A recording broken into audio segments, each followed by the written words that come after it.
প্রথম কথাটা হচ্ছে ফ্রন্টাল সাইনাস, এই যে এই জায়গাটা না, প্রথম কথাটা হচ্ছে ফ্রন্টাল সাইনাস এবং ভয়ঙ্কর ব্যথা।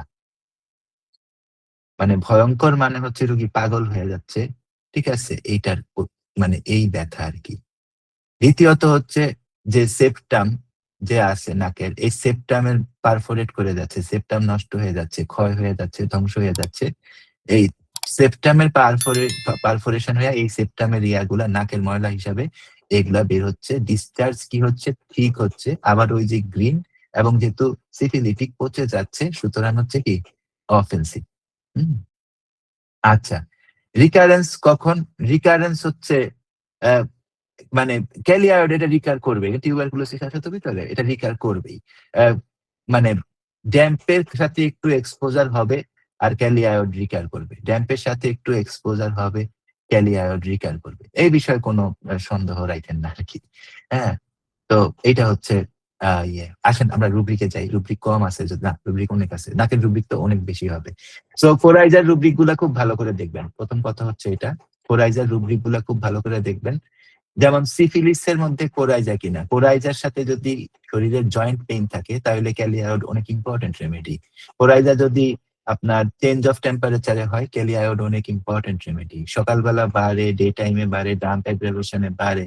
ডিসচার্জের মধ্যে দেখেন, ডিসচার্জ, নাকের ডিসচার্জ কখন শুরু হয়েছে, একটা হচ্ছে কোল্ড এয়ারে, একটা হচ্ছে ঠান্ডা লাগার পরে, সিফিলিসের সাথে। হুম এবং ডিসচার্জের যে মামড়ি গুলা বেরোচ্ছে, এগুলা কি বেরোচ্ছে, হট বেরোচ্ছে।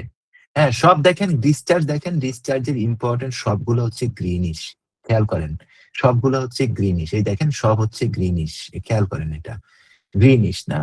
তারপরে হচ্ছে যে discharge burning, discharge hot, discharge clear, discharge salty, discharge একটু রক্ত রক্ত, হ্যাঁ একটু রক্ত রক্ত।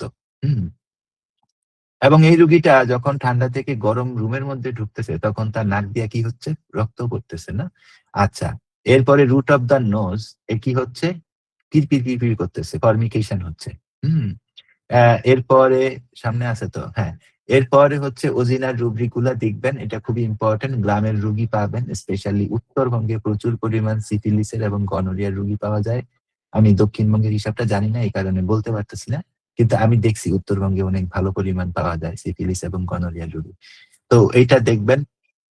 আহ আহ, হ্যাঁ, সাইনাস, ক্রনিক সাইনাসে ফ্রন্টাল করাইজা থাকে, এইটা সরি, ফ্রন্টাল সাইনাসে ক্রনিক উইথ ক্রনিক করাইজা, এটাতে খুবই ইম্পর্টেন্ট রেমেডি। তারপরে হচ্ছে স্টিচিং ইন দ্য ফোরহেড, এটা দেখবেন, এটা রুগীরা খুব কমনলি বলে। সাইনাসের সাথে সব ধরনের স্টিচিং পেইন, এই দেখেন স্টিচিং এখান থেকে শুরু হয়েছে, এখানে গিয়ে শেষ হয়েছে। সাইনাসের সাথে সব ধরনের স্টিচিং পেইন ক্যালি আয়োডকে রেফার করে কিনা আপনারা বের করবেন। হুম। এরপরে হচ্ছে আপনারা দেখেন এখানে উম আরেকটা খুবই ইম্পর্টেন্ট রুব্রিক হচ্ছে, হাঁচি দিলে ব্যথা লাগে না, কোথায় ব্যথা লাগে, নাকে ব্যথা লাগে। হ্যাঁ, এবং ব্যথাটা ভালোই লাগে, এই কারণে পেইনফুলটাকে বলা হয়েছে। হুম এবং এই সাইনাস হইতে হইতে হইতে হইতে কি হয়, ওইটা আলসার হয়ে যায়, আলসার হয়ে ওইখানে পারফোরেশন হয়, পারফোরেশন হয়ে ওজিনা হয়, ওজিনা হয়ে নাকের সেপটা শেষ হয়ে যায়। এইটা হচ্ছে এই তিনটা রুব্রিক। হ্যাঁ, আচ্ছা, এই জিনিসগুলা আপনারা কষ্ট করে একটু মনে রাখবেন। এবং এই নাকের রুব্রিক ক্যালিয়ার্ড কিন্তু নাকের খুবই খুবই ইম্পর্টেন্ট রেমেডি আর কি। হুম ওকে, সিফিলিটিক রিউমেটিজমের আরেকটা ব্যাপার হচ্ছে, দীর্ঘদিন ধরে যাদের ইউরিক অ্যাসিড ঠিক থাকে না, দীর্ঘ সময় ধরে ধরেন 20 বছর 25 বছর ইউরিক অ্যাসিড ঠিক নেই, তাদের মধ্যে যখন রিউমেটিজমটা গ্রো করে তখন ওইটা সিফিলিটিক ক্যারেক্টারিস্টিক্স এর হয়ে যায়। সো এইটা একটা কথা মনে রাখবেন। আর এই যে পেরিওস্টিয়াল পেরিওস্টিয়াল পেইন মানে কি, পেরিওস্টিয়াল পেইন মানে হচ্ছে রুগী আসছে, রুগীর সাথে আপনার হাত ধাক্কা লাগছে, রুগীর হাতের সাথে রুগী দেখবেন লাফ দিয়ে উঠছে, পেরিওস্টিয়ামে পেইনের কারণে রুগী লাফ দিয়ে উঠছে। হুম এবং আরেকটা বড় জিনিস হচ্ছে এই যে পেরিওস্টিয়াম থিকেনিং হয়, এই যে ওই যে কারণ ইনফিলট্রেশন হয়, প্রথম স্লাইডে আমরা দেখছি পেরিওস্টিয়ামে ইয়ে হয়, পেইন সবসময় ওটস by night better by movement. এবং আরেকটা হচ্ছে হাঁটু। হাঁটুতে কি হয়? হাঁটুটাতে যদি আপনি চাপ দেন, আপনার কাছে মনে হবে ডুবে যাচ্ছে। একটা স্পঞ্জের মতন লাগে। ঠিক আছে? হাঁটুটাতে যদি আপনি চাপ দেন, আপনার কাছে মনে হবে যে এটা স্পঞ্জের মতন ডুইবা যাচ্ছে। এটা আপনার কাছে কিসের মতন লাগে? এটা আপনার কাছে লাগে স্পঞ্জের মতন। এইটা হচ্ছে এক্সট্রিমলি ইম্পোর্টেন্ট আরকি। হুম, এইটা। হাঁটু, স্পঞ্জ লাইক ফিলিং আরকি। কেমন? রুব্রিকে আসি। রুব্রিকে হচ্ছে একটা রুব্রিকই আপনাদেরকে দেখাই, অ্যা যে মাথায় রাখবেন।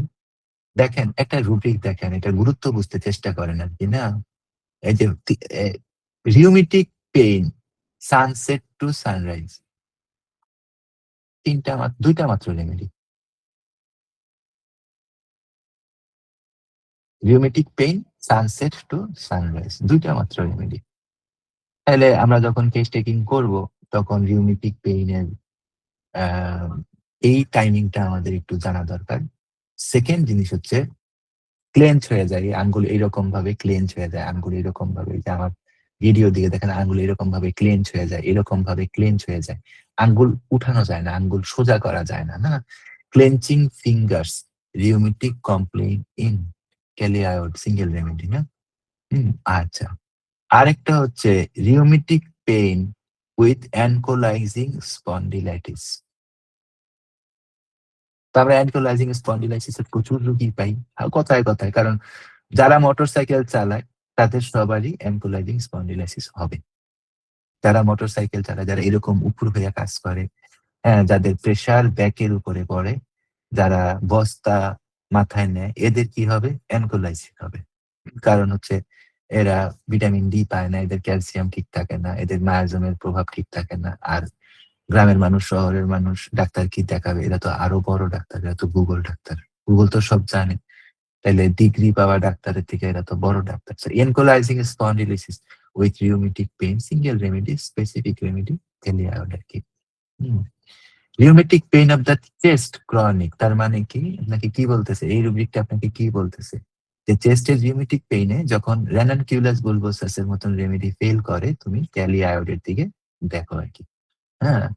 আ রেসপিরেশন অ্যাজমাটিক উইথ গাউট, টেলিআয়োড, না? কোরাইজার উইথ রিউমেটিক কমপ্লেইন, টেলিআয়োড, না? রুব্রিক রেমেডি, কয়টা রেমেডি আছে পাশে দেখেন? ১ টা বা ২ টা বা ৩ টা রেমেডি আছে।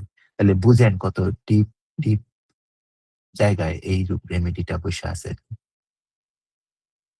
বোন ডিজিজ, রিউমেটিক কমপ্লেইন এবং সিফিলিটিক কমপ্লেইন মাথায় রাখবেন। সিফিলিসের কাজ হচ্ছে ধ্বংস করা, এবং ক্যালিয়ার্ডের আরেকটা ব্যাপার হচ্ছে ও সবসময় সিফিলিটিক। হ্যাঁ? ছোট্ট একটা কেস বলি, তাইলে বুঝবেন আরকি। আ মেয়েটার ডিসফাংশনাল ইউটেরাইন ব্লিডিং ছিল। ছোট্ট মেয়ে। মানে বড়জোর কত ১৪ বছর বয়স হবে। ১৪ বা ১৫ বছর বয়স হবে। এবং বিশ্বাস করবেন কিনা জানি না, ২ বার আমি ওর টিভিএস করাইছি। এই কিশোরী মেয়েদের টিভিএস করানো উচিত না। তাদের হাইমেন ছিঁড়ে যায়। তারপরেও করাইছি। ২ বার আমি তার উপরের থেকে আল্ট্রাসোনোগ্রাফি করাইছি। কিচ্ছু পাইনি। কোন হরমোনের কোন প্রবলেম পাইনি। বাইরে আমি ৩ বার কেস টেকিং করছি ওর।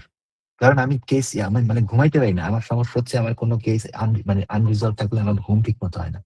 কারণ ওই লোকটা তো আমারে পয়সা দিছে। তারপরে আমি মাইয়ার থেকে কিছু না পাইতে আমি কি করবো? মাইয়ার মায়ের সাথে বসছি। মাইয়ার মায়ের সাথে বইসা শুনি, কি শুনবেন? মাইয়ার মায়ের সাথে বইসা শুনি, এই মেয়ে যখন পেটে ছিল, তখন এই মহিলা উপুড় হইয়া ঘুমাইতেন।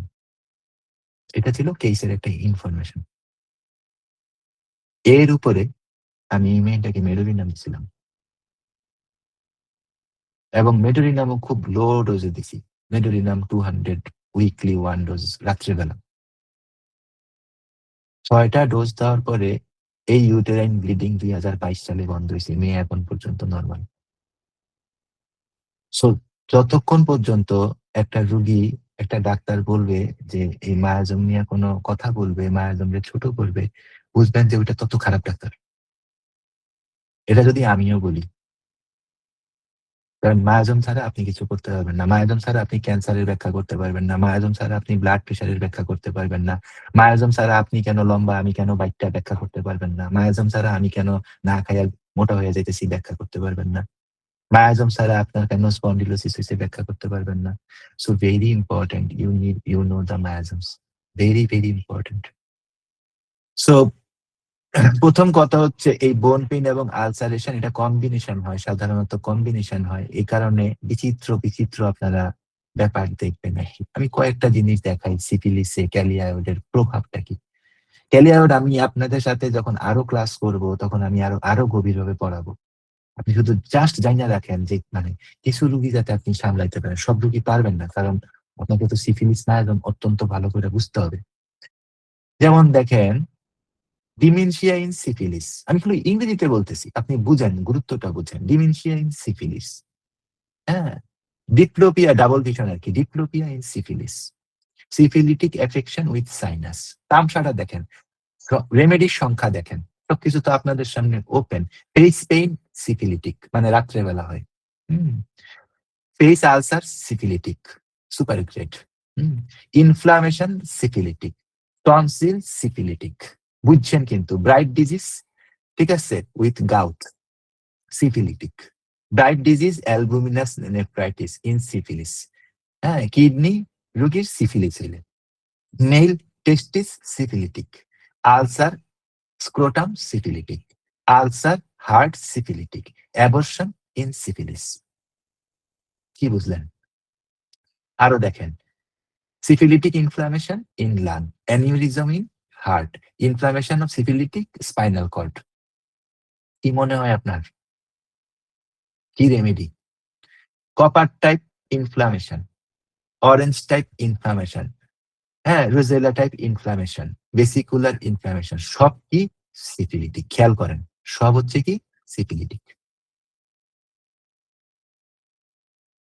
Emaciation syphilitic, inflammation of joint syphilitic, tumour syphilitic, weakness in syphilis.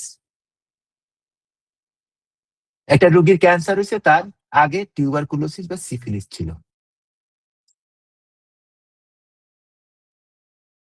এই হচ্ছে আপনার সিফিলিসের সাথে ক্যালিয়ায়েডের সম্পর্ক। অল্প একটু বললাম। ১০ ভাগের ১ ভাগও বলি নাই। বাস্তব কথা হইছে এইটা। এরপরে হচ্ছে গ্ল্যান্ড। টেস্টিস একটু আগেই দেখাইছি। গোয়েটার একটু আগেই দেখাইছি। ঠিক আছে? এবং প্রোস্টেট। প্রোস্টেট গ্ল্যান্ডের মধ্যে কি গ্যাঞ্জাম হয়? এনলার্জমেন্ট হয়ে যায়। এনলার্জমেন্ট অফ প্রোস্টেট হয়ে যায়। রুব্রিকে আসেন। এই যে এগুলা হচ্ছে সব থাইরয়েডের রুব্রিক। এগুলা সব হচ্ছে থাইরয়েডের রুব্রিক। হ্যাঁ? কি touch from slide. Slide touch করছেন। এই হালকা করে লাগাইছি এখানে। হালকা করে চাপ দিছেন। আমি যেরকম চাপ দিছি। সোর মানে টাচ করা যায় না এত ব্যথা। Thyrotoxicosis, swelling toxic thyroid gland মানে থাইরোটক্সিকোসিস এর পেইন ইয়ার কথা সোয়েলিং এর কথা বলতেছে। গ্ল্যান্ডের ফিস্চুলা অসম্ভব বড় রেমেডি কিন্তু। এত ছোট রেমেডি না আসলে।